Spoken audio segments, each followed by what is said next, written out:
Ho ho ho, baby, we are here to do some Volbeat reacting, and in this video we're going to be going over who exactly this band is.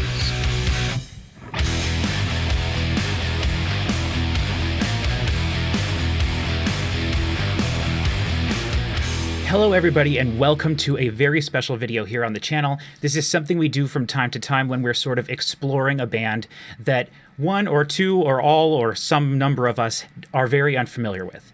And so in this case, my name is Patrick Musilek and I am familiar with this band. This over here is my cousin Cody. Musilek, no relation. And this down here is my friend Chris Parker. And neither of these guys are very familiar with this at all. Chris, you were just saying you maybe listened to them quite a while ago. Yeah, I think the last time I sat and actually actively listened to Volbeat was probably in your living room. Okay, quite a long time ago.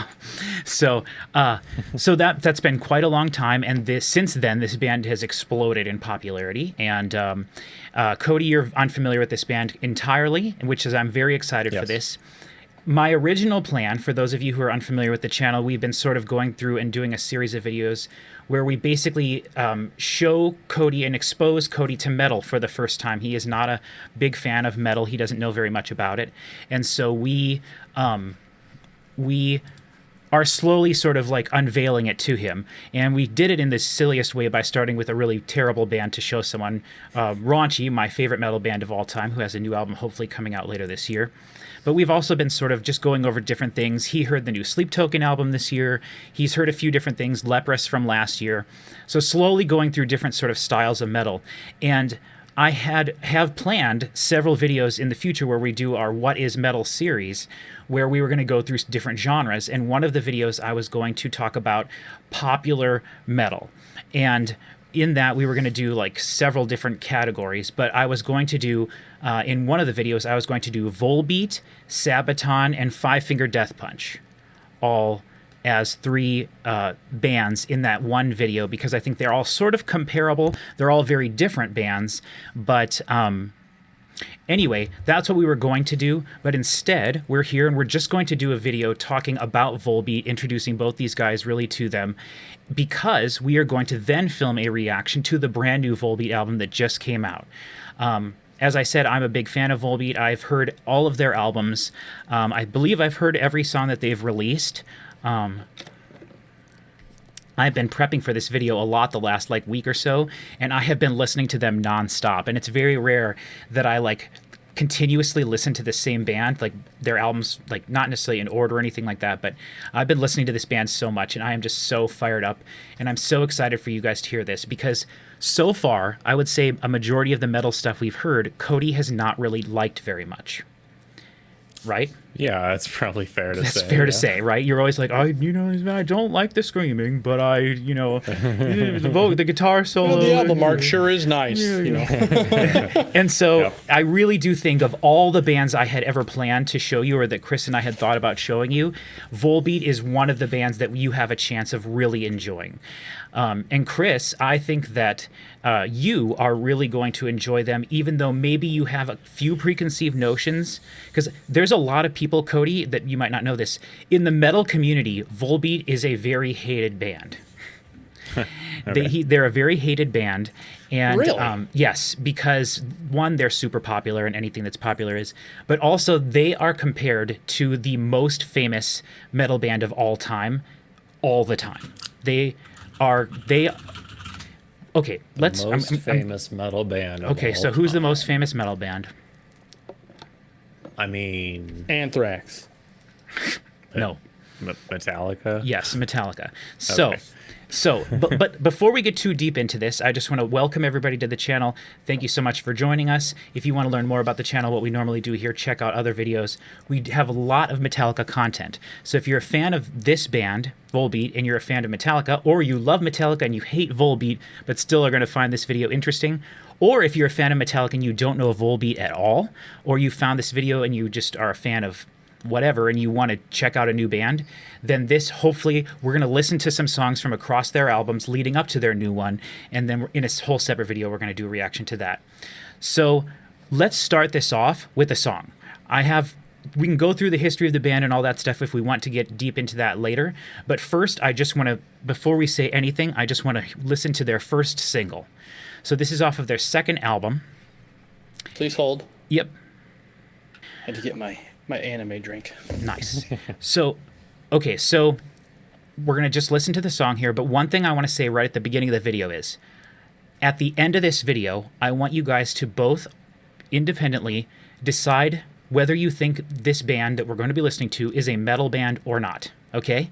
Oh And boy, here we go. it's a tough question, and Cody, you don't have as much information to fill in all the gaps, but I just want your honest opinion at the end. Do you, when we're done listening to what we listened to, do you think this band is a One metal might band? say that or I not? don't have all the biases that you guys might have. Great point. Maybe you're going to be the Yes. most correct, the most honest opinion. That's right. So we're just going to start right off with the song. You guys ready? Yeah. Okay, this is from technically their second full-length album, Rock the Rebel, Metal the Devil. And this is from 2007. This is their sort of Oh, big boy. hit song. On Spotify, it has 55 million plays. This is Sad Man's Tongue. In 3, 2, 1.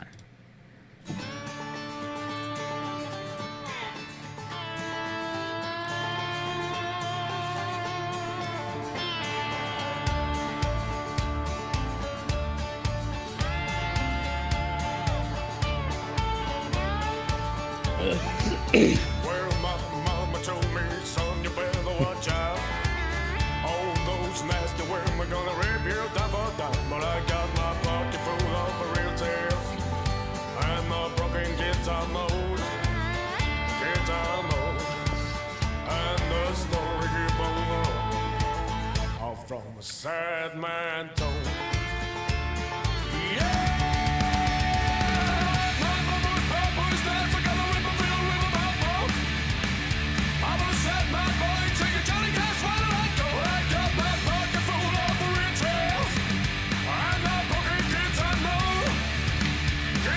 It's really hard for me to not sing every song we're going to listen to here.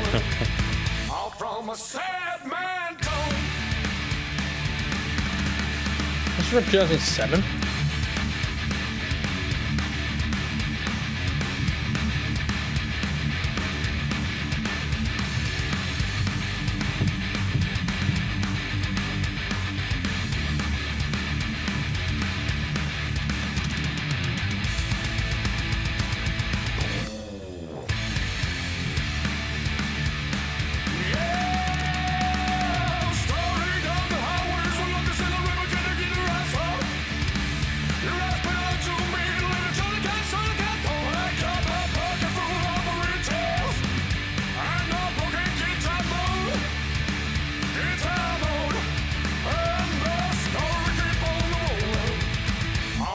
Sad man told.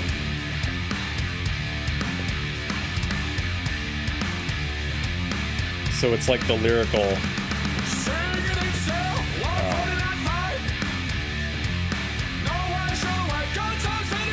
I think you're working yourself towards a similar question as the one I've got. The prison song from Johnny Cash or whatever that is. Yeah. Folsom Prison.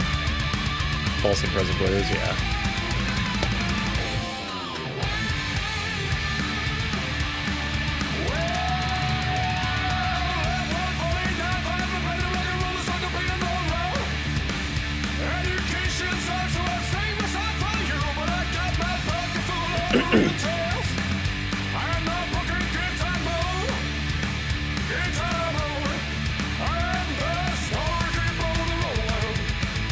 From a sad man.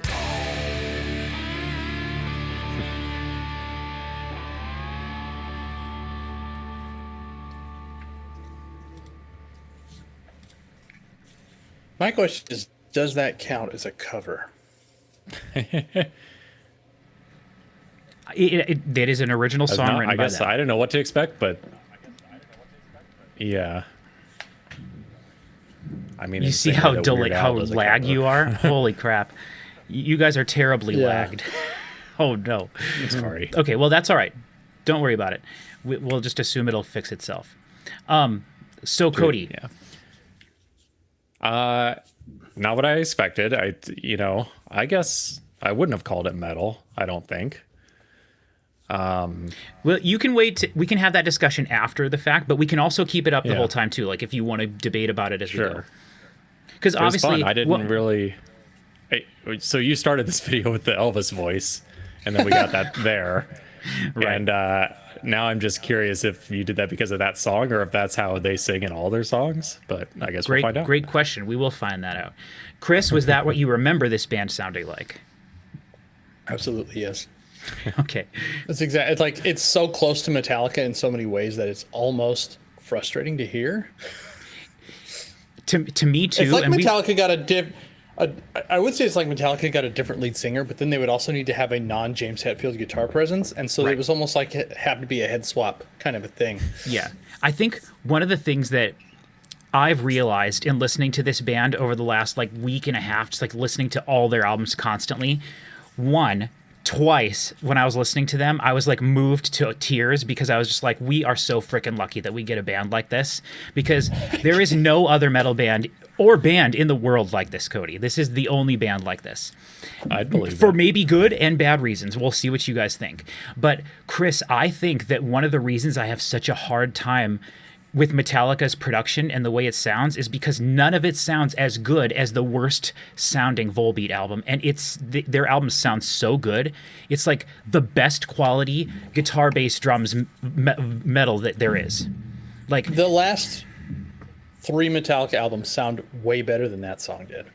That's not true. I literally was doing A/B comparisons. I think 72 Seasons sounds very close to the way Volbeat sounds. Volbeat, their albums get better. It doesn't matter. We don't need to discuss this for too long. I don't want to talk just about Metallica, but you know, if you hear specific things that remind you of Metallica or whatever, please bring it up, because to me, the question of is that metal really boils down to if like post Black Album Metallica is metal. Mm-hmm. Because that's where this sits. It's like it just is so easily nested in there. Like this could be on Garage. Mm-hmm. This is like whiskey in the jar type stuff. I think parts of it are, but I also think that like the main riff of this song after the stuff came in with the which is a very simple riff, but like there is nothing that heavy on Load or Reload, in my opinion. That's true. That's fair. And it is much more. But again, we're going to listen to several songs. And I wanted you guys to be unbiased while we were listening to this. Cody, what's one of the main things we talked about when we were talking about metal in the very first video? We talked about diversity. You know, Chris and I both like bands that have really different parts, even within songs, across songs, within an individual song, across albums. So Volbeat has heavier songs than we just listened to. Volbeat has way more poppier songs than what we just listened to. So okay, keep that in mind as we listen to some of these. And I tried to choose the songs for us to listen to in this video. I literally just went through and chose some of my favorite songs that I think represented everything.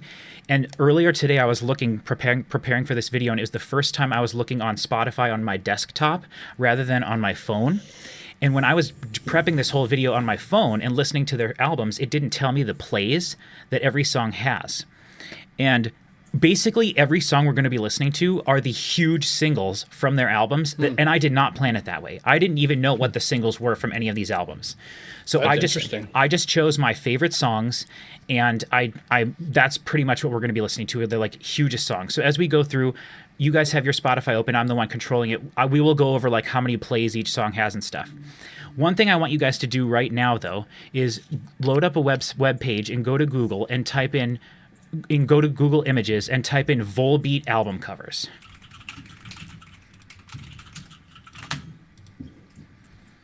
And I just want you guys to look at all of it collectively together.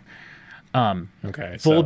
Volbeat has my favorite artwork of any band, I would say. Yeah, they got a motif. Yes, it's all the sepia sort of tone. It's all the same artist that does everything. His name is Karsten Sand is the name of the artist. But you'll notice from the images that everything is sort of, you know, there's like Dick Tracy vibes. There's like noir. There is silhouettes, but there's also like Old West vibes. There's, you know, orange, and there's faded colors. So I just wanted you guys to kind of notice that. I love the artwork. I've talked about the artwork of their albums in some other videos here on my channel when I was talking about my favorite artwork of all time, or my favorite album artwork from the 2010 to 2020 when I was doing my top 12 albums of the decade videos. I did a whole album on the artwork from there, and I talked about my 2 favorite Volbeat albums and their covers. So I just wanted you guys to see that. That's sort of their general overall aesthetic. So They really are a very unique band. Like, it's so hard to mix the things that they are, it seems like. yes. So real quick, just a little bit about them, Cody and Chris too. They were, well, I want Cody to know some of the stuff. Not that I don't want, whatever, it doesn't matter. So the 3 of the guys in this is a 3-person band right now. And when they started, they were a 3-piece band. And the singer, Michael Paulson, he also plays guitar. So they were in a metal band called Dominus in like the early 90s to around 2000 or something. And they wanted to change the way that they sounded. So the last album by that band is an album called Volbeat, which is short for volume dot beats. It's like VOL dot beats. Volbeats. Wow. Okay. So that's how they came up with their name, which I thought was kind of interesting. But Did you say what country they're from? They are from Denmark, Okay. which is the connection to raunchy. Almost all of their albums are produced by Jacob Hansen, who we know very well as a producer because he produced all the raunchy albums. The dudes in Volbeat and Raunchy are very good friends. They've toured together. They've all been in bands together. When we actually recorded the third Raunchy video for the first time, and we listened to samples of some of their side projects, there was a band called As in Hell, where the singer for this band, Michael Paulson, is in a band with the drummer from Raunchy, and it is a just really hardcore metal type stuff, like some death metal, black metal type stuff. And we tried listening to a sample of it, and all 3 of us thought it was pretty terrible. But but there are some interesting, fun connections there. So they are from Denmark. They released their first album and got pretty. They realized they were onto something with that album when they were still the band Dominus or whatever it was called, and so they decided to fire one of the dudes in the band, or he left because he didn't like the music direction they were heading. And so they started Volbeat. They released an EP that got a lot of traction. They got signed to a record label. And then they put out their first album, which is interesting sounding. It's very like amateur. It's the most amateur sounding album they have. And then they released their second album, which is the song we just listened to, Sad Man's Tongue, is on that album. And that album got very huge. And while we're talking about who this band is in general, I just want to read I think it was their Spotify,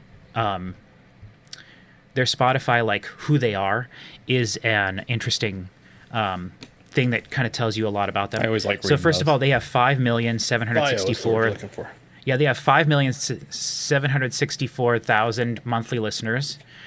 It says Volbeat, and then it says the different members have earned more than 143 platinum and gold certifications around the globe and scored 10 number 1 songs on the Billboard Mainstream Rock Airplay chart, the most ever for a band outside of North America. For their 9th album, which is the one they just released, they blah, blah, blah, did something. So we're going to talk about that in the next video. Let's see. Basically, them and like 2 other bands, like the Rolling Stones and something else. I forget exactly what the stat was, but it's like they are one of like 3 most like widest selling popular bands like of a certain classification. It really doesn't matter that much, but I just want you guys to understand, like, they are a big, important band.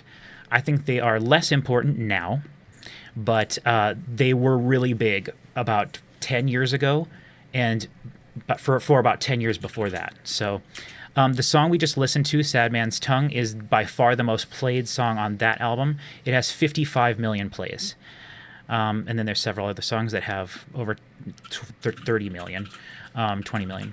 And so the next song we're going to listen to, that album is okay, but their next album, which is called Guitar Gangsters and Cadillac Blood, is where they really exploded in popularity, like nationally, internationally.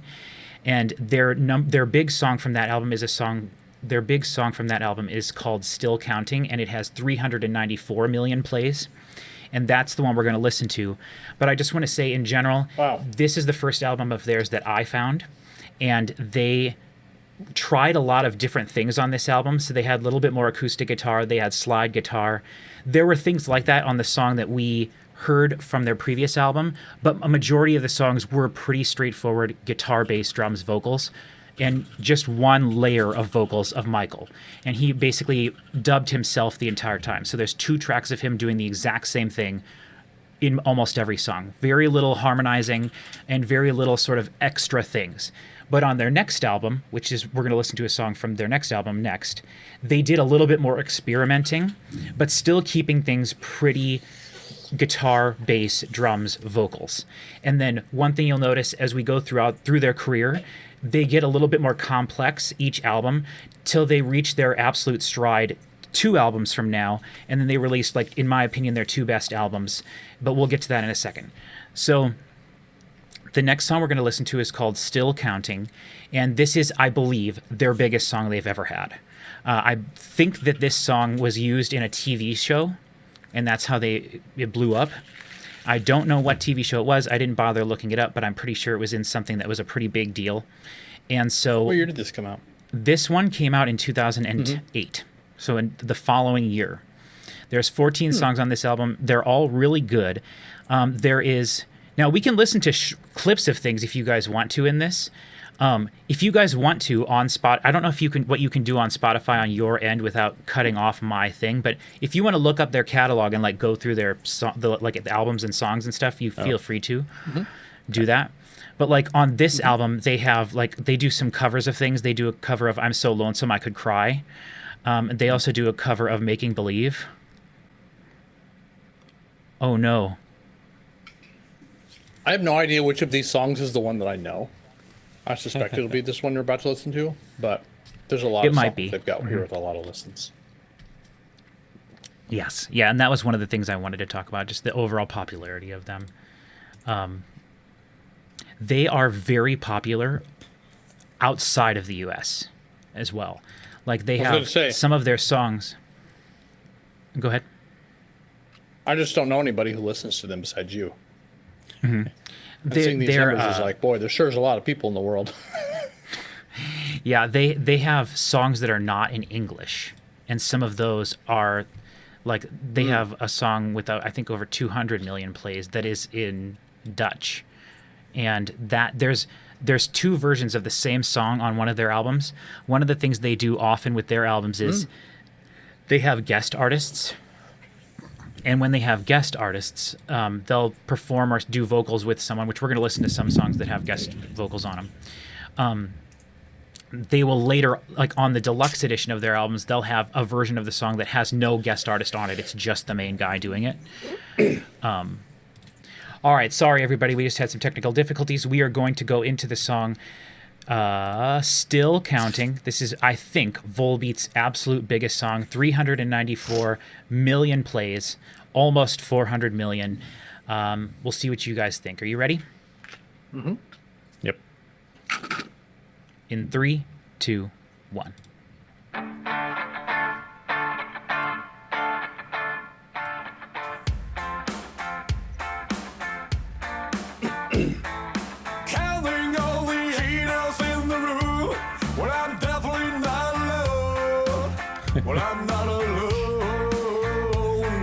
Yes, Cody, you can look at the lyrics now in every song if you want. And Chris, you can do that too if you care.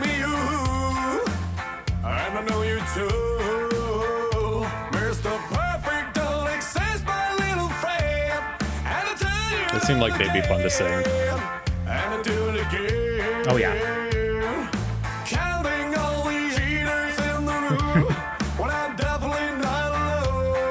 Sounds so much like Hetfield. It's like, I feel like he should be sued. Come on.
All of the songs are just very simple arrangements. You know, so far you're hearing nothing other than guitar, bass, drums, vocals.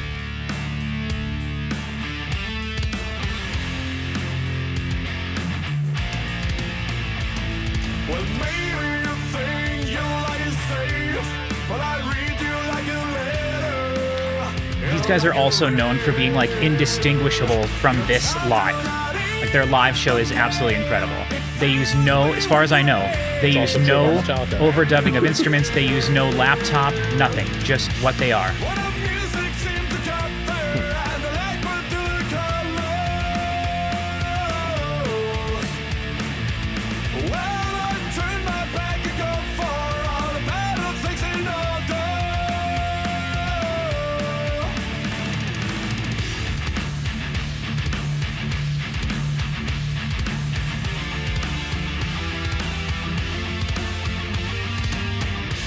What a music seems to cut there, and the light will do the colors. Harmony vocal, female backing vocal. Well, I turn my back and go for all the battle things in order. Uh-oh, you guys disappeared for a sec. You did. Are you still there? Weird from us. Yeah, I'm like, Maybe the internet will be better now. Thank you very much for listening.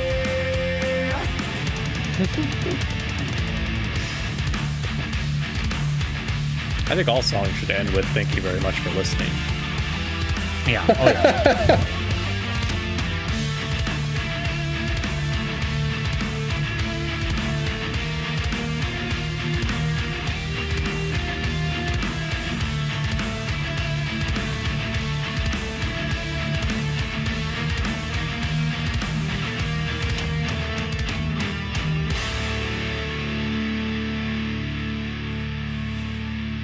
That is not the song I've heard. Surprisingly enough. Okay. I'm very curious why this is the most hated band. I think I might have an answer. Okay. What do you think? Do you want to know it? Okay. Yeah. I feel like it's probably because they sound too much like Metallica. Like yes. you get mad. Like it's like Yes. stop. Be somebody else.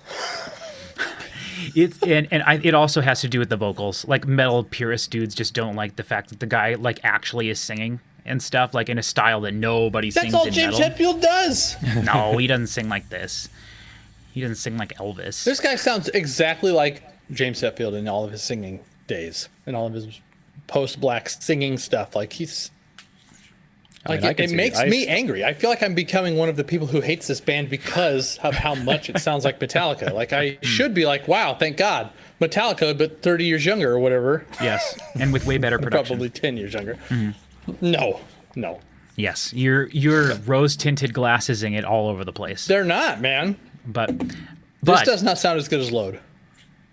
well, maybe not Load and Reload for sure. But Load and Reload isn't Oh, well, metal they've like told two whole Metallica albums suddenly. Right. But they definitely. Okay, well then I will say it sounds better than Kill 'Em All, Ride the Lightning, Master of Puppets, and Justice for All, Black Album, Sane Anger, Death Magnetic. The one whose name I always forget because it's so inconsequential, Hardwired to Self-Destruct, and it does not sound better than 72 Seasons. I think 72 Seasons sounds up to par with this. I can't imagine why an album from 2008 would sound better than all of those albums from the early to mid 80s. It just doesn't make any sense to me. I'm not saying that it shouldn't sound any better than that. I'm just whatever. It doesn't matter. I don't see any. I don't think that he sounds like James at all when he's singing at all. That's insane. Yeah, That's an I insane think thing he to does say. the That's like crazy to at the talk. end of phrases on purpose to like sound like Metallica, but All of the little frills and like the way he goes down at the end and then up and all kinds of like. yes, There's but so much of it. Right. There's so much of it. So, Cody, how'd you feel about that one, and how different was it from the previous one? Then, Pretty different because Okay. the first one is like very like rockabilly, and I don't know if that's going to be like a overarching genre for this band or because there's a lot of westerny vibes and stuff, but this one didn't really have that so much. Like I'm definitely getting the Metallica comparison on this song, but to me it still feels like a slightly different genre. Like than Metallica is, even if the vocalist sounds the same and maybe the instrumentation kind of does. But yeah, I don't know. Well, Yeah, okay, so here's I dig all that for sure. yeah on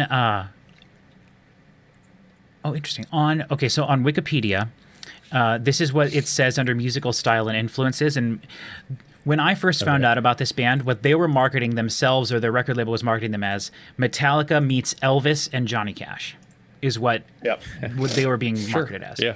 So this is what it says on their Wikipedia page for musical style and influences.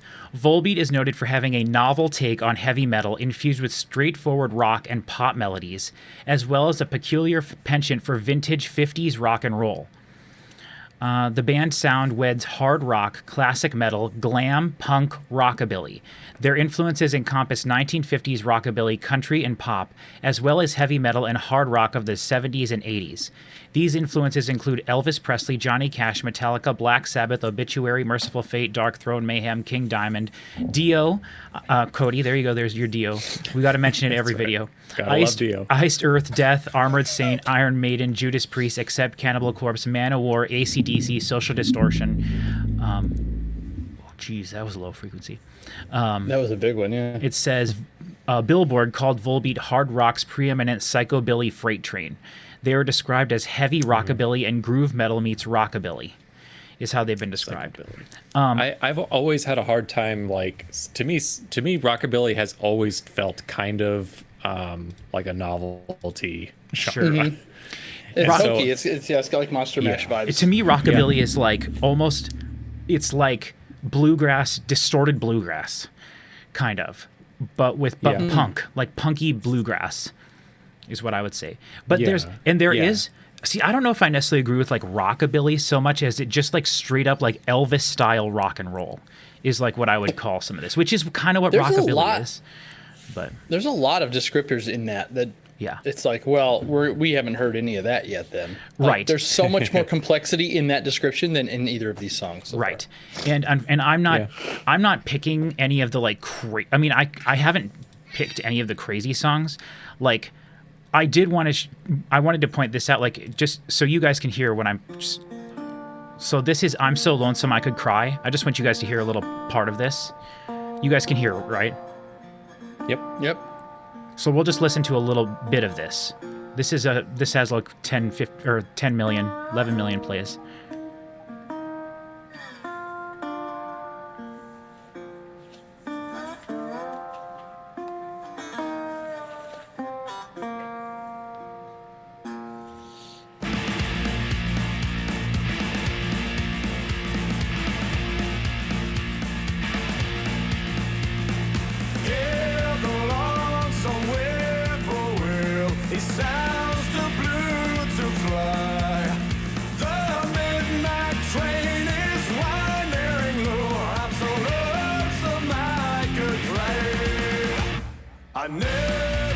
Right, so you get an idea of what they're going for here.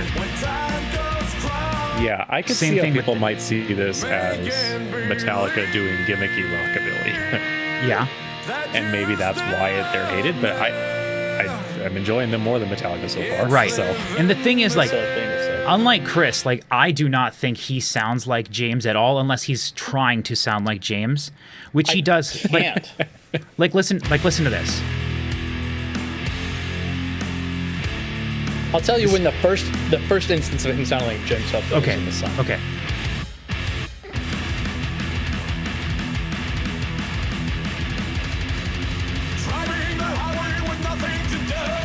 There. Yep.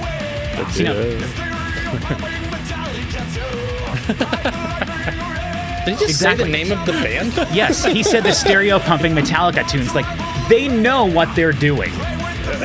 They do, and it's not like, I don't know. I'm not saying that they're like ripping anybody off because I really hate that criticism, but it's and just like, crazy. Right. It has to almost be an intentional effect because it's so overlapping. Yes, and Cody, imagine me being very familiar with this band and then going back and listening to Metallica and being like, wow, this is all almost as cool as Volbeat. Right, yeah. Which is terrible. I think it's terrible. This is a band that these guys are unashamed of their influences, and they're not hiding their influences here. And that's fine. Yeah. I'm not here complaining about that. Sure. And again, we've only heard 2 full songs, and like that last song we just listened to part of, that is like one of their like, okay, let's be a metal band for a second, and let's wear our Metallica influences on our sleeve, so much so that we say Metallica in the lyrics. Like, it's obvious what they're doing. So then they released their next album, which is called Above Heaven. Wait, hold on. It's called Beyond Hell, Above Heaven. And that album, they pushed their like experimenting a little further. And I like that album a lot, but we're not going to listen to anything from that one. We're going to skip to their next album, because their next album is one of my 2 favorites. I believe they have 2 perfect albums, and those albums are 2013's Outlaw Gentlemen and Shady Ladies, and then their next album from 2016, Seal the Deal and Let's Boogie. And so, first we're going to focus on Outlaw Gentlemen and Shady Ladies. I bet I got the song on it that I know. Probably, because that's the one that came out when we were talking about it, and Seal the Deal, Chris, and Let's Boogie was on my list the year that we did the music rooms list. So you would have heard, we would have heard one of them. I think it was. Hold on. Oh no, 2016. Yeah. So we would have done it. We would have done that there. But anyway. For now, we're focusing on Outlaw Gentlemen and Shady Ladies. And Cody, I think one of the things you would like about this band is that they don't necessarily do concept albums, but every one of their songs is like a concept song. And so they have I know that's what every song is, but they have themes. I was going to say, I can't wait to hear what the difference is. So the album Outlaw Gentlemen and Shady Ladies is all about like folk tales of the Old West. And so the songs on this album are like Pearl Heart, Cape of Our Hero, The Hangman's Body Count, Lola Montez, Black Bart, The Lonesome Rider, Doc Holliday, stuff like that. And every song is based on some sort of a myth, a mythical character, or an event, or like a battle or something like that that was like that inspired them. And they all sort of like fit into this like globe of what they're going for. And so this album is definitely their most like Old West inspired, but not necessarily like every song doesn't feature like Old West stuff in it. But the reason this album and then their next one really stand out to me is, as a fan of this band, as all of these albums were coming out, sometimes some of their songs get a little samey on their first like 4 albums. And even though they would try new things, especially with their previous album that we didn't listen to a song from, they were trying new things, and I really feel like they were heading the right direction.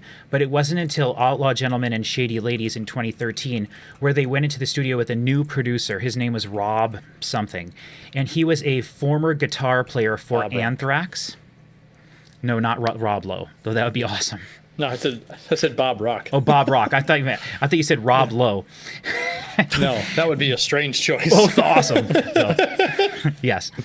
So, but anyway, they went into the studio with their new producer, who was a former guitar player for Anthrax, and what he added to the songs was lead guitar. And I think that is something that this band needed desperately.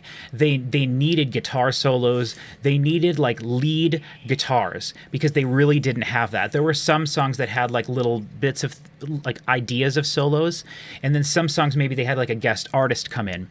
But while they were making this album, they specifically structured it with sections for solos and lead guitar. And they found out that this Rob guy who was producing the album and recording it at his home studio, fit so well with them that they asked him to join the band, and he was overjoyed to do so. And so he was with this band from 2013 to 2023. So he was with this band for all the rest of their albums except for the new one we're going to listen to today. So this next song we're going to listen to is my all-time, one of my favorite songs from this band. And I did not realize that this song was the biggest song from this album. So again, this is Outlaw Gentlemen and Shady Ladies from 2013. And we're going to be listening to their song Lola Montez. And it has 243 million plays. It's by far the largest song from this album, most played. But every other song on this album is, for the most part, is like over well, most of them are over 15 million. There's a couple that are pretty small, but most of them are like around 40 to 60 million plays. All of the, excuse me, one of the things I think that they really solidified on this album and then on their next album as well, and I kind of consider both of these albums to be like a double, it's not a double album, but this album and the next album go really well together. Their themes are a little bit different, but sonically they sound very similar. They were in a very, like, they sound like they were in a same place, like mentally, while they were writing these songs. And then they have the addition of this Rob guy. But the production is really great, and the stuff that they add to every song to keep every song different from song to song is really, really cool. So we're going to listen to Lola Montez here, and we'll see what you guys think. Are you ready? Yes. Okay. This is Lola Montez in 3, 2, 1. Feel the fire where she walks. Lola Montez, so beautiful. See if you can get a picture of who Lola Montez is. Blinding your eyes with a spider bears.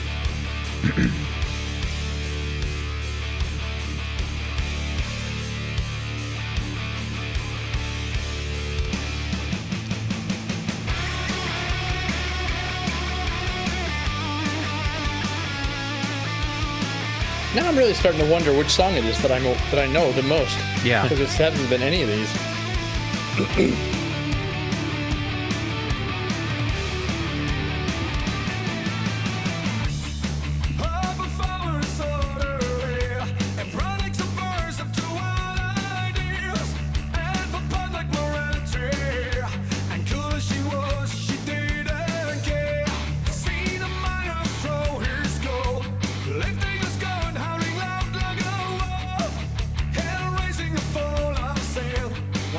You hear that sound in this? There's something in this that sounds like some guy going like. I don't know. Really hard to figure out what it is. Cool.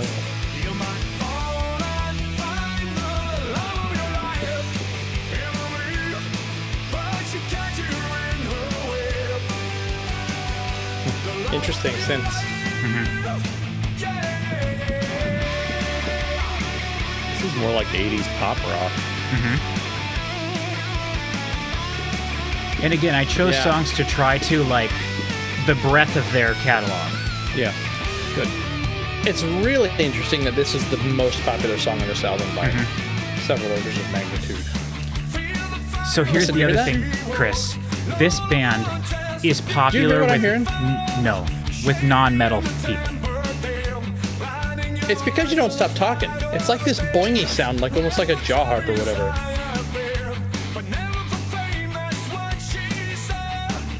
It could be just the bass, like the high frequencies of the bass, Huh. Yeah, weird. I think.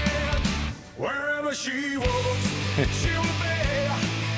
It could also be that, to your point, the fact that it is so popular with non-metal people is why the metal people hate it. Yeah. No, it used to be that was called selling out. Exactly.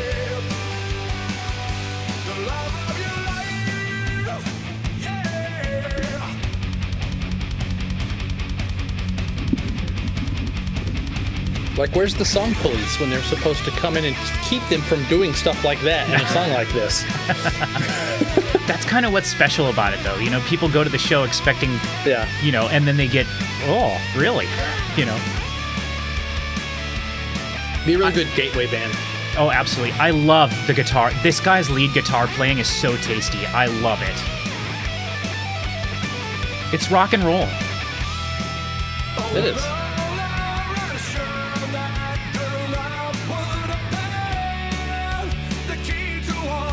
One thing I want to point out production-wise, Chris, when it gets to the solos a lot of the time, his voice becomes wide. And I'm not sure exactly how they do it. I've wondered that for my whole time listening to them. I don't know if it's they have two mics miking him and then they switch to like a faux stereo image during the choruses, or if it's just spread. I'm not sure how they do it. There's different ways I could think of them doing it.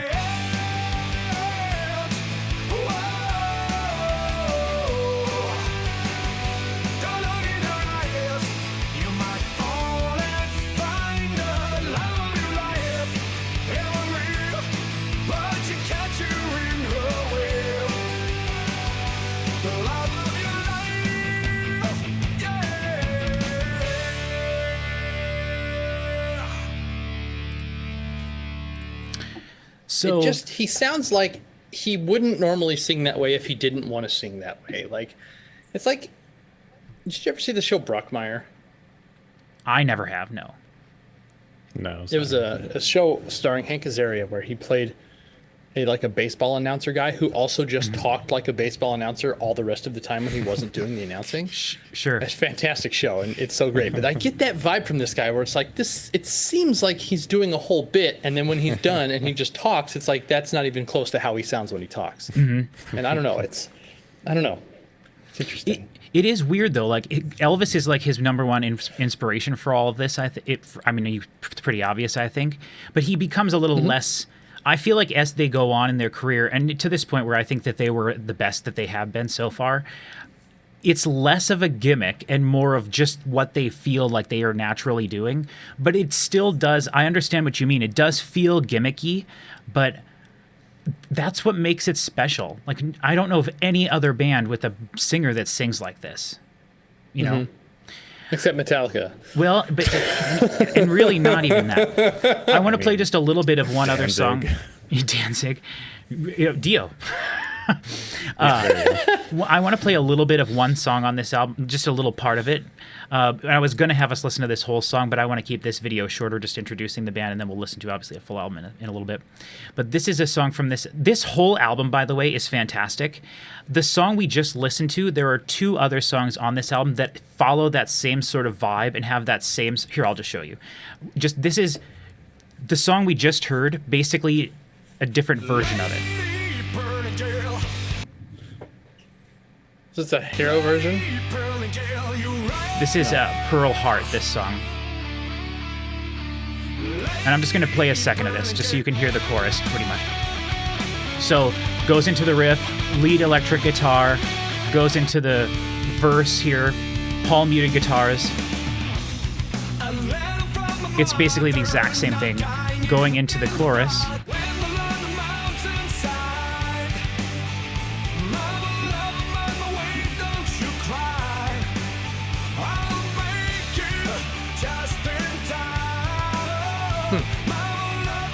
And then later on in this song, they add some more guitar solo. They add some more backing vocals. And then there's a song called Cape of Our Hero, which is basically the same thing as well. Palm muted guitars during the verses, going to the chorus. More electric or acoustic guitars. I want to know who this is for. I know, right? But then they do stuff like this.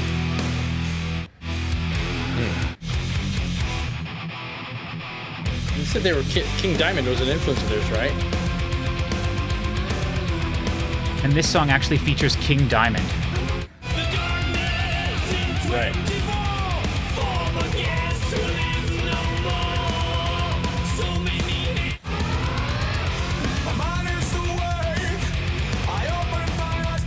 Okay, so that's a few samples of songs from Outlaw Gentlemen Shady Ladies, but I want to just play the first minute or so of this one. This is Lonesome Rider, one of my other favorite songs of theirs across their whole catalog, featuring an artist named Sarah Blackwood, who on Spotify has no other credits. Wow. See what you guys think of this one.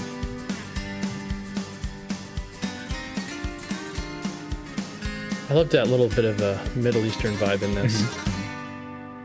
Big time.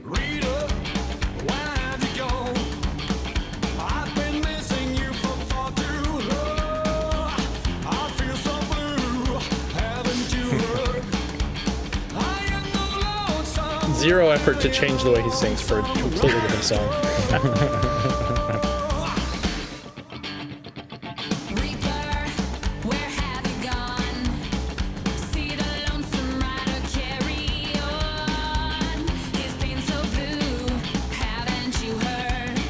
See, I feel like English is her first language, and English is his second language. Yeah. She's probably like Danish too, though.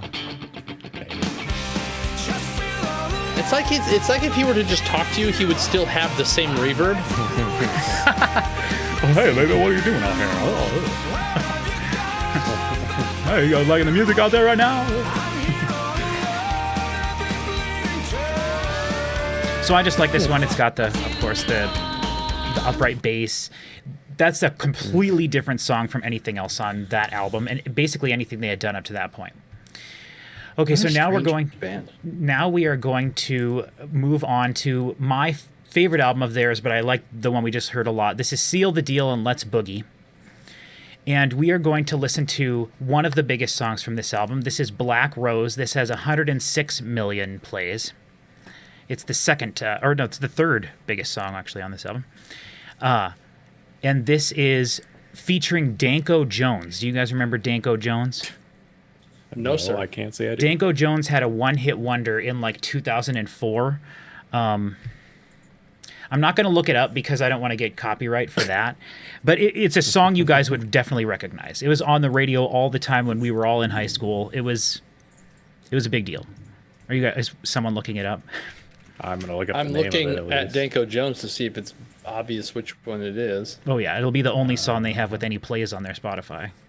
I mean, there's the top 3, the top 4 have like 15 plus million. It's really Oh gosh, it's none of those. Hold on. Who do they still make music? Who knew? Okay, hold on. I'm just gonna go find it and we'll listen to it. We got to go all the way back to their first dang album. Holy crap! Than we need, but They've never been on the Billboard Hot 100.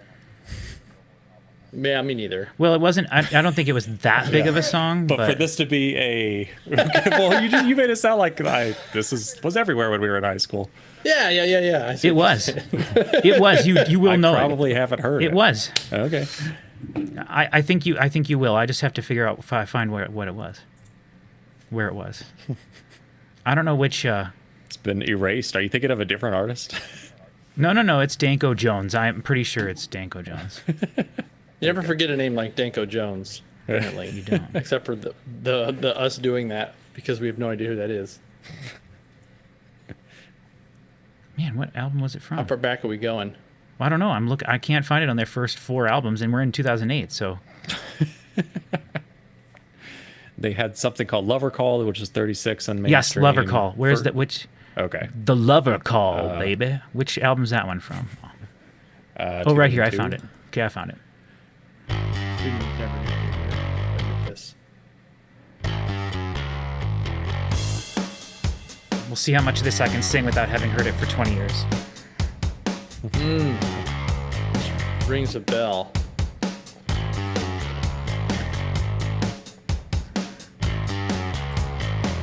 I love it when it goes like that and like that and like that. Right behind you. Whoa! I've never heard this. Just hold on. Give it a I second. almost did. Good right here.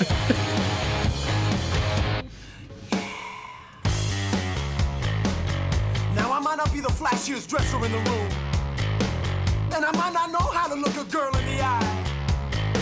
I might not have the right pickup line. I'm excited for his guest vocals. But I'll tell you what I got.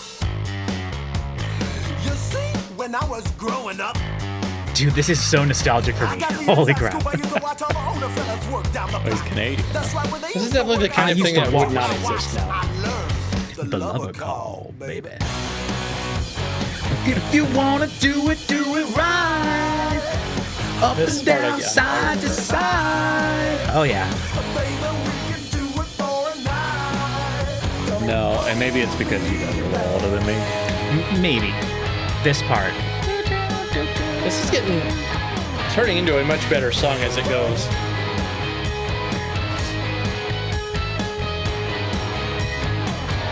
The lover call. What a bass sound, baby. That's how you...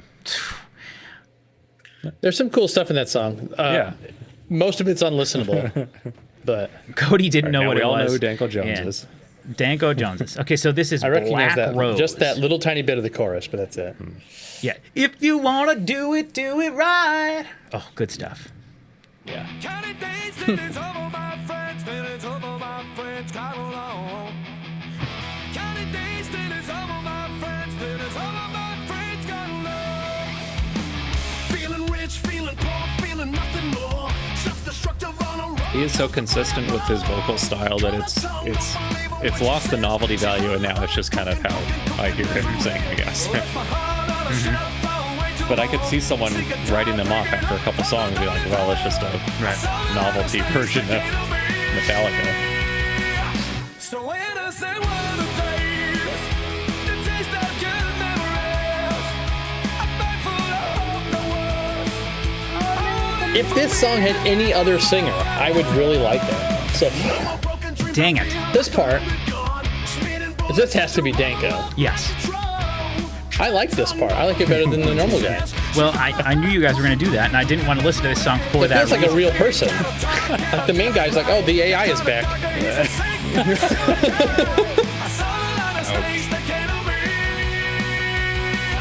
So innocent were the days, the taste of good memories.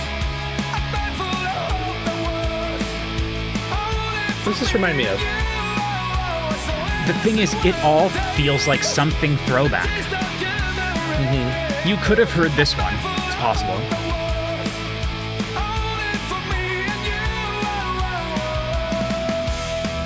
I think I liked it more when it was a throwback to 50s rockabilly than when it was a throwback to like 80s power rock. This has a 60s like vibe to it, You though, think? doesn't it? Oh yeah, especially with the oohs and stuff in the back of the chorus. Yeah. Yeah, the Okay. chorus does more than anything else. But All right, I'll try to change my thinking. But remember, in the 80s, there was a resurgence of 60s rock. So, Sure. and I'm not even joking. no, it's totally true. It happens a lot. I'm gonna keep making comments about his vocals until I can figure out what it is that bothers me. Okay. I think getting closer. It's like if Mike Judge recorded an album as Hank Hill.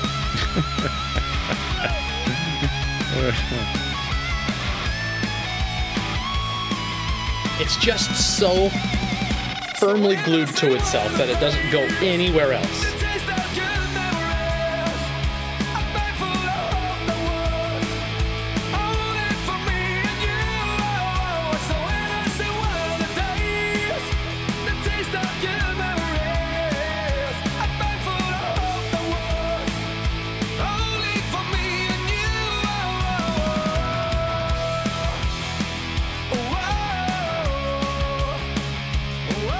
Like, part of what I like about this is that sometimes they do things that are super cliche, like wah-ohs and stuff. Like, not everything has to be trying to reinvent the wheel. It can just be rock and roll, you know?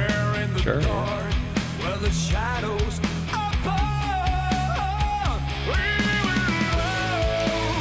born. So this album, or I'll tell you when we're done, I guess. He's like a Danish Hatsune Miku. No, they are real. They're not fake.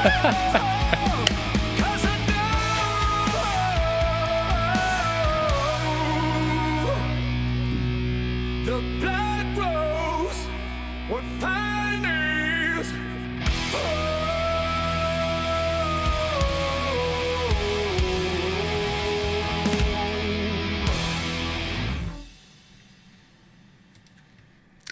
So that was Black Rose from Seal the Deal. And I want to Let's hear him Book without his reverb. It. Well, okay. I mean, okay. It's like Bono with his glasses. So this Never. album is interesting. It definitely follows along. It's a little bit, whereas the first album was set more in the Old West, this album is set in the early 1900s, maybe late 1800s, in the sort of like New Orleans Bayou South. And so there's it's some of it is based on characters like Marie Laveau, who's like a voodoo queen, and then just different things from that sort of time period and that I guess area of the United States. Battleship Change is one of my favorite songs they do, and it is a cover of it's like an old timey song that they do a cover. It's well, here, I'll just play a second of it so you can hear it.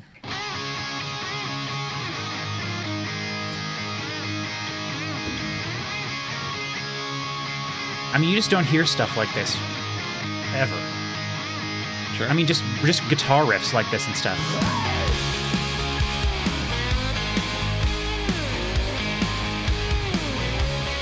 But this is a really simple song. It's just a fun song.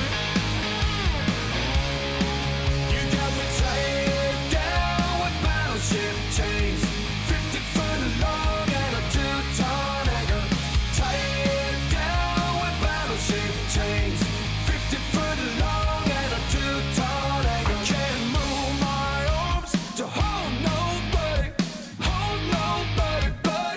I mean, some of their music is like so derivative and simple and like silly that it is like, it does offend me at its like simplicity, but like I don't care. Yeah, this has because like it's a so safety. It's like catchy and good.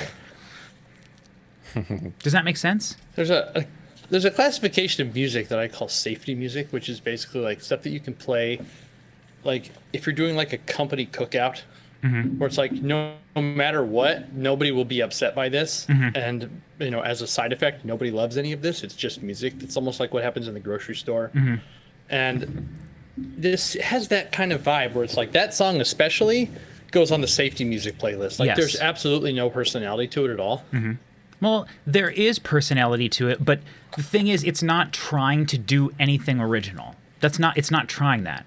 Yeah. But like this is on Boring this. might be the right word. Yeah, well, yeah, it's like yacht rock. It's very safe. But like this is on the same album. Bring a hammer, hammer nails, got the coffee down in hell.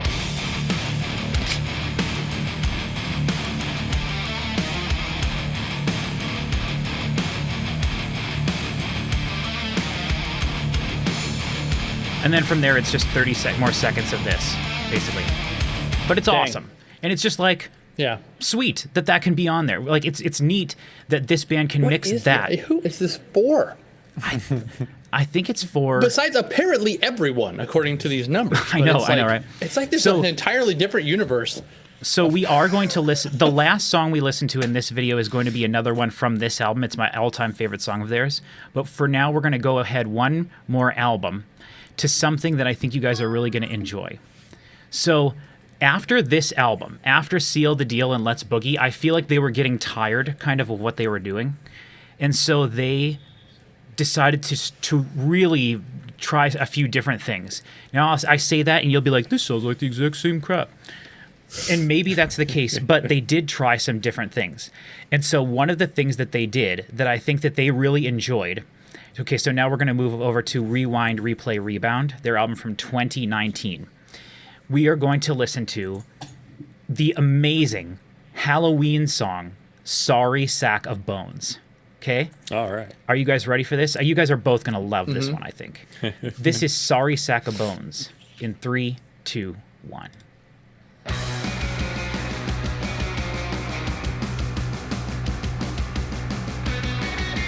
Did this have a lead-in from the previous song? No. Oh, interesting. It was kind of abrupt. Yep. The smells rotting, the mud and the fear.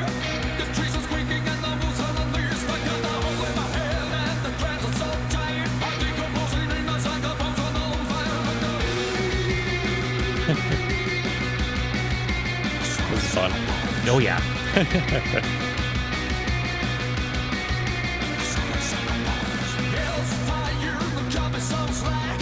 Is that the only thing you got? 'Cause I'm back. My body might be deformed. The pleasure gun has been torn. I'm breathing down your mouth. It's like I'm holding like a wolf.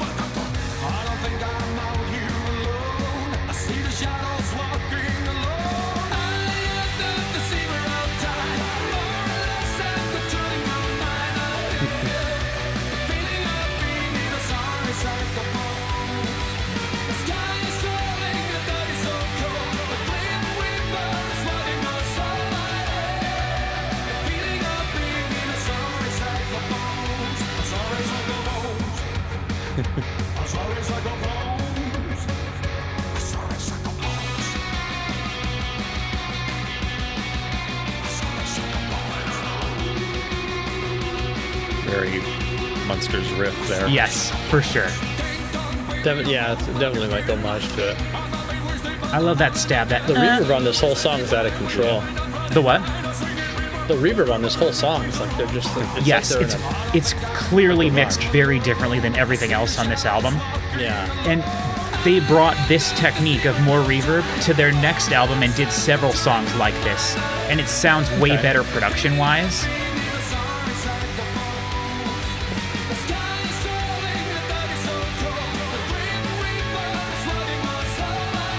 This album and the one after it, which is the most recent one until the newest one, which is called Servant of the Mind, they are very dark albums.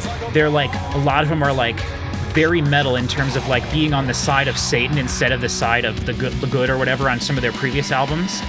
And so like it's really cool. It's really fun.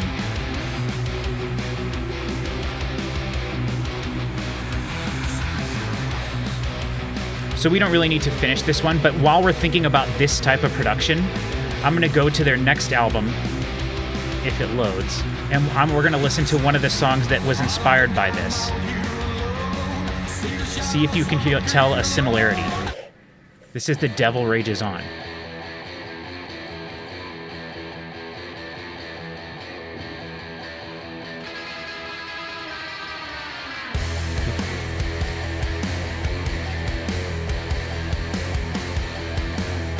It's that 60s surf music horror connection. Oh yeah.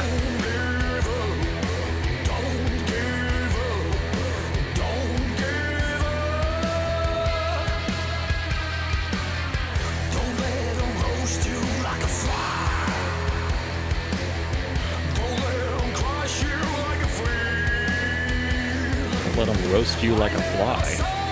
Don't let them crush you like a flea. I mean, that one makes sense. Sometimes ChatGPT gets the lyrics all weird.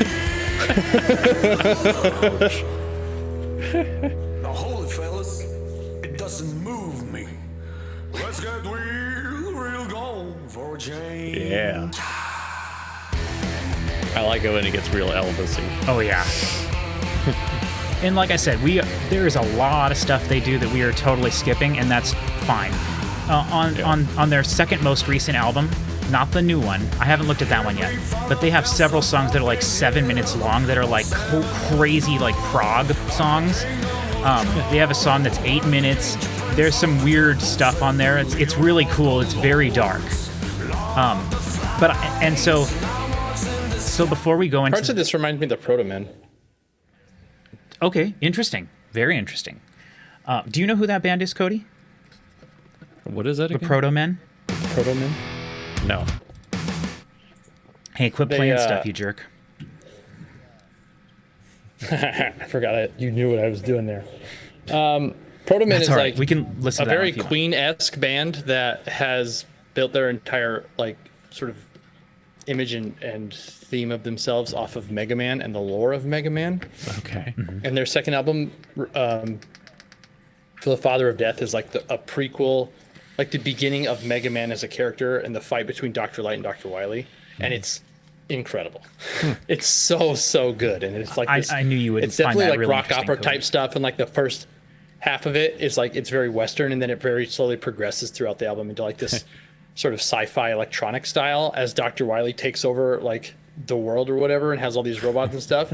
But the musicianship and the like vocals and the singing The and stuff Queen is just harmonies. so 11 Yeah. out of 10 good. It's crazy. It's so good. Yeah. Cool. One of like the most unheard of, undersung, incredible vocalists that's ever been on anything. It's like for a Mega Man band, like what's happening? Yeah. It's so good.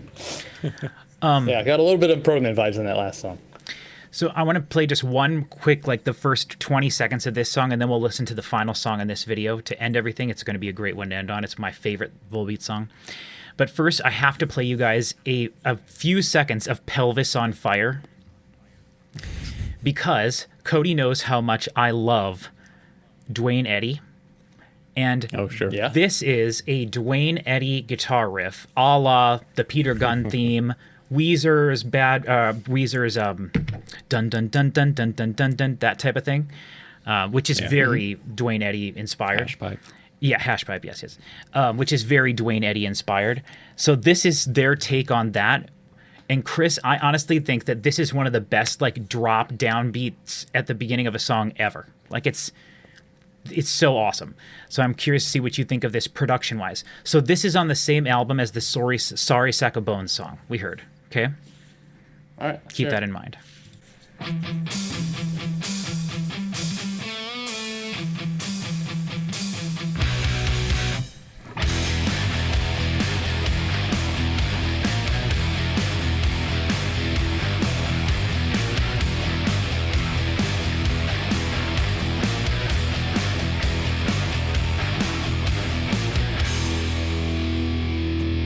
Okay, Okay, that's all I wanted to show you guys of that one. I like it. That's literally all I wanted to show you there. I will also say they're live. Oh, sorry. Go ahead. So I pull up the lyrics for all these. So it's showing me the lyrics for that one, even though we didn't get to them. And the fourth line is, "I got my schooling more or less on the street." Yeah, well, there you go. Same. More or less. Yeah, more or less. Okay, so for the final video in this, for the final song in this video, we are going to listen to maybe my favorite song. It's hard to tell because I like some of these. This is 83 Million. This is from the album Seal the Deal and Let's Boogie. This is the song Seal the Deal. If anyone's watching this and you're familiar with this band, you will know this song because it's so dang fantastic. After this song's over, we'll finish our thoughts and then we will end the video. Are you guys ready for Seal the Deal? In 3, 2, 1.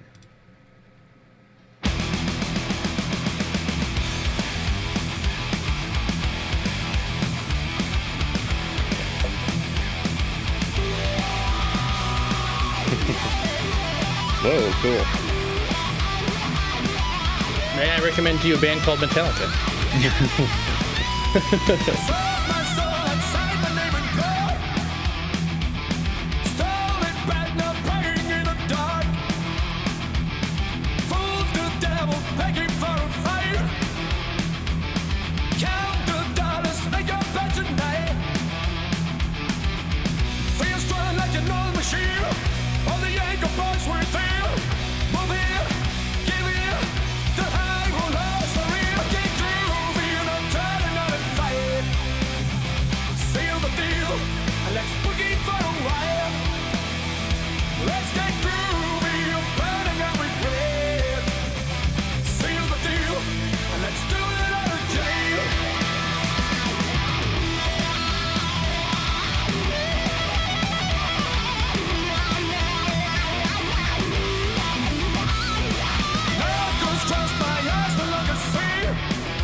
Here you can really tell how his voice gets wide during the chorus. I don't know how they do it.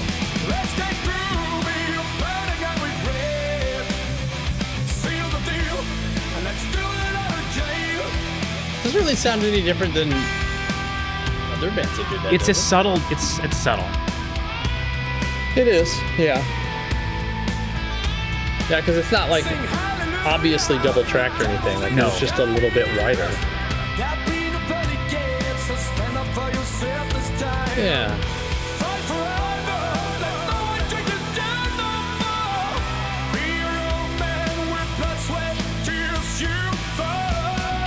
There we go.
None of these lines rhyme.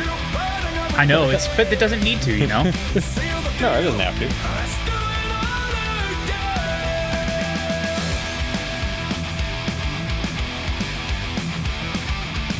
I feel like this is too happy of a guitar riff for Metallica, though, you know?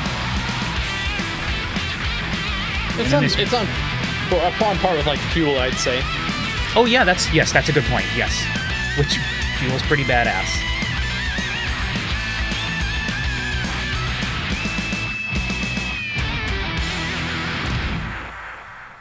So I was going to have the video end there, but do you want to listen to a little bit, Chris, of Don't Tread on Me, their song that they contributed to the Blacklist, Metallica Blacklist? Yeah, I do. And I hope that we get to do a think- Blacklist video someday. I know I want to. Discord would love it. I think this will offend you. I'm pretty sure I've heard it because I know I've listened to most of the Blacklist already. Blacklist already? So, Okay. We'll see. But now you have context for the band, though. I think I personally love this. I actually probably think it's way better than the original one. But however, that's not true. Once you hear it now, you'll be like, oh, this is just like what we've been listening to the whole time. But you can still tell it's the Metallica song that we know. And Cody, you probably don't know the song. And Don't it's like Tread on Me. yeah, like honestly, this is. I mean, it on paper, this makes the most sense in the world. A band that sounds more like Metallica than any other band playing a Metallica song. Yeah. Okay, well, let's listen to this one then. This is Don't Tread on Me from Volbeat.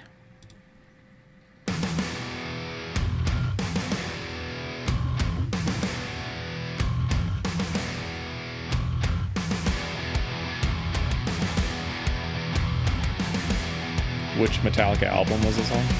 Black Album. Okay. Then I have heard it somewhere recently and just listened to Black Album. Nice. Yeah, I forget which track number it is, but From a production perspective, this is the best thing they have so far. yeah. They sound like real instruments and stuff now. Yeah.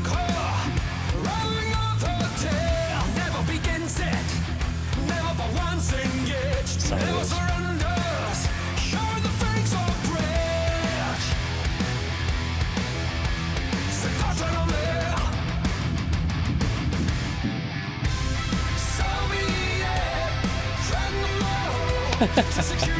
That's where the tap out comes in, is that synth. Oh no. Even though it's rad, like it is legit. It's It's super guitar. cool, It's not a but it's synth. just There's like, no synth in any of this. well, whatever it is. But yeah, but right.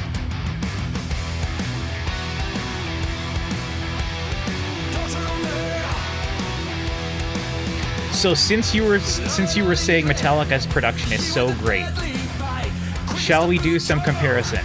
Since you think that their albums sound so great, and you said this What are is you probably gonna the throw best. this against? Well, first of all, I this wanted to show how. against what? I just wanted to show how similar this mix is to 72 Seasons, which I do think is one of the best sounding Metallica albums. Sure. Yeah. And like I said, this is the best sounding Volbeat song Right. so So, far. so think about how this sounds.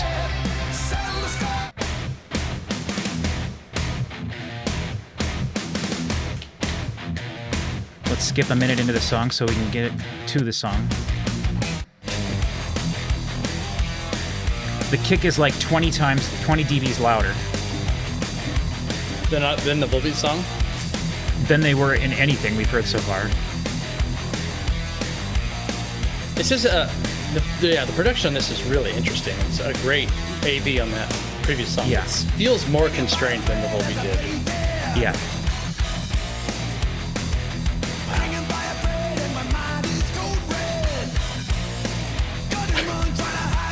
It's wild having that other guy sound so much like Hetfield, jumping straight to the newest Hetfield, which is to say the oldest Hetfield, barely sounds like Hetfield. I was going to This say, is because such a this does not fascinating sound like him at all. comparison. Okay, so let's go back. Let's go back to "Don't Tread on Me." But like if we did an A/B on And now this we're gonna version, go listen to- this against the original Don't Tread on Me, Yeah. I think the Oh, do you want me to do original that? way I that can they, do the Metallica original of this, does such a better job of playing with space, which is something that Metallica's always been really, really good at.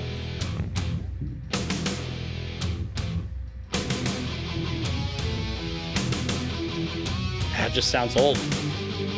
It does. It just sounds old, man. But like, still, the way Yeah. that the way that they leave space, like Volbeat's playing guitar stuff over this whole bit, where it doesn't really have any open Yes. pockets in it. Yeah.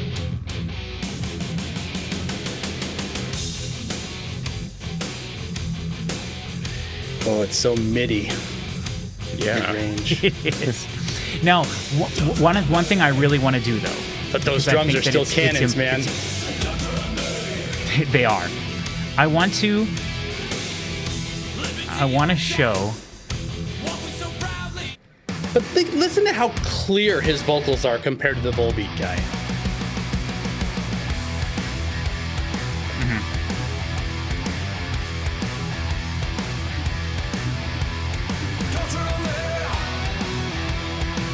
Yeah. It's everything is clearer. Yeah. But I want to show you now an album of Metallica's that I do think is mixed better than, I mean, they have some terrible sounding stuff, but listen to this.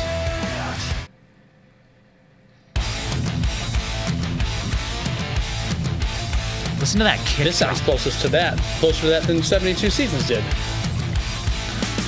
Well, the kick drum is awful. The kick drum is awful here. The guitars are similar. Yes, I think the kick is awful. It's way too loud. It's too loud. I don't know about that. I mean, you can definitely hear it, but it sounds good. It's got a nice weight to it. It's not like just a slap or anything.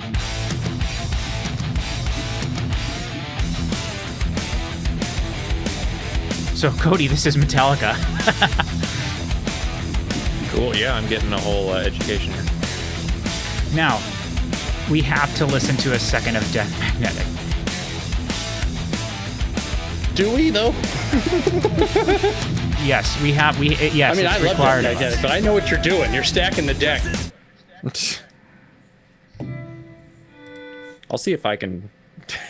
This is not what you said. This is.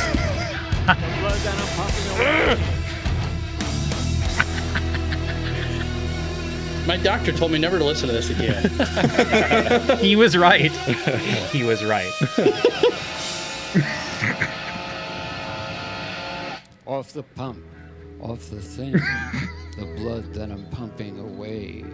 If I pump blood in the sunshine and you wear a leather Lou box Reed is a with treasure. azaleas and I pump more No, blood- he's not. In the sense that he is long buried, yes. Oh, this song rips, man. So is this Spotify version still like the crappy It's the crap version one. of this album or Yeah. whatever? No. Yes. But it's not like the overcompressed crap, right? Like this is No, this is the overcompressed. this isn't version. like original CD press. All right. Yes. Yeah, totally this.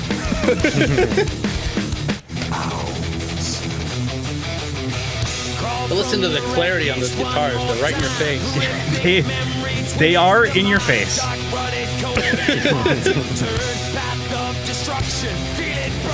Should I do it? Oh, that kick is rough. What he's gonna do? Yeah. Now you're just being a.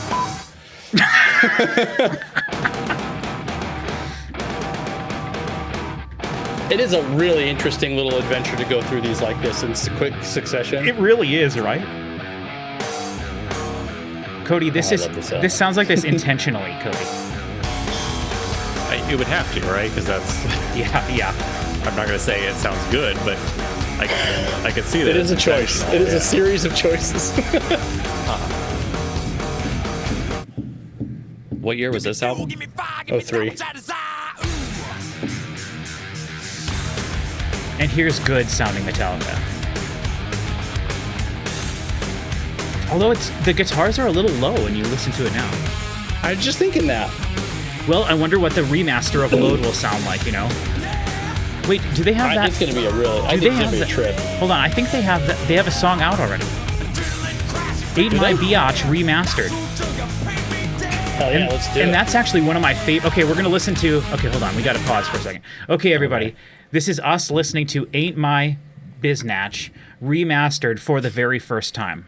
I'm going to turn mine up a little. Okay. This is one of the best Metallica songs. So this is one of the best ones, Cody, from Load. I really like this Sorry, album. sorry, it's me here and not Chris. No, Chris don't give a crap. I'm definitely sorry that Chris isn't here. He Chris didn't even need to be here instead of you. he didn't even react to this with us. So, all right, in 3, 2, 1.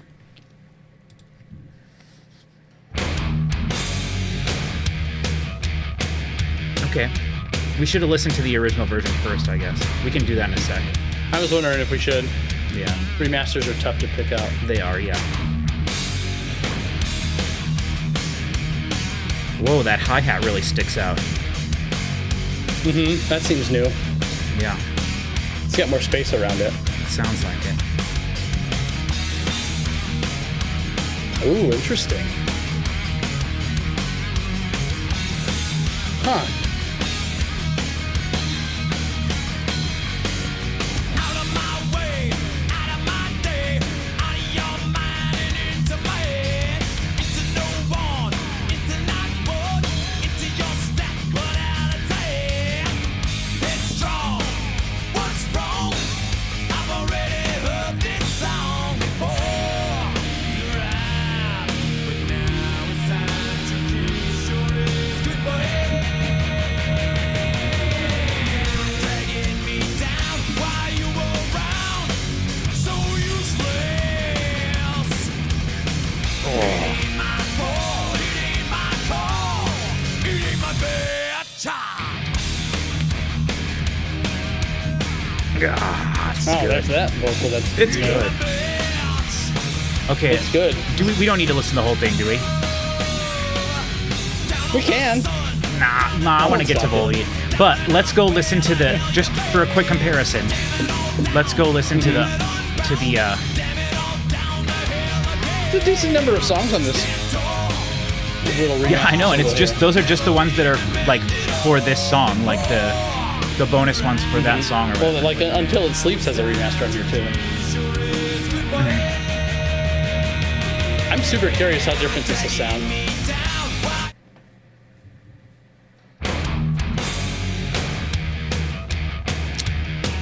Not much. I think I noticed two parts. The hi-hat stands out more in the new one. And Well, it I feel hasn't like started the yet. separation left to right guitars is a little bit more clear, Yeah. It's more, it's muddier, I think. but I've never been very, like, remasters. Oh, it's tough for me to tell the difference. I would almost say I think this sounds better.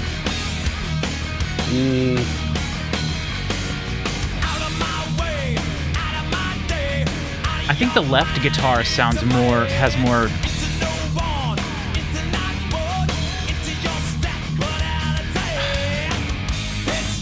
there's I feel more like the low right frequency. guitar is quieter. Well, I think the left guitar has more woofiness to it.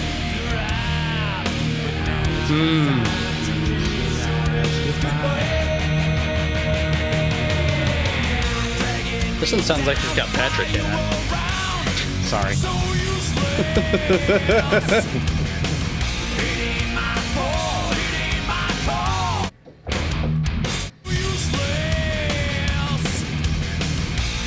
Now we're the remaster. Yeah, a little more shaker, I think, present here. I think Yeah, it's just so different. It's so It's- negligible. yeah, yes. It really isn't that much. It's one of those things where it's like a blind A/B test of the whole album. You'd probably get like 60%. And yeah, and there you had to might guess, be you know? like there might be certain songs that really did have something noticeable in it. I doubt it, but I don't know. Honestly, hearing that, I unless there would be a way I could get the like crazy 465 track version of this, and that's not an exaggeration, Cody. There's 465 tracks on that on the remaster. Is it 465? I thought it was like 265. No, it's 450 something for sure. But like some of them are probably like 12. Like there Way. might be 112-second riff tapes. You know what I mean? Yeah. But- Which I could not possibly want less. I know, right? But what I was going to say was hearing that just now, unless I could get that crazy version, which I don't have any of the other Metallica special deluxe editions, which they cost like hundreds of dollars to get in CD or vinyl format or whatever. I don't think I would feel the need to buy that. Honestly, I think the first, agree.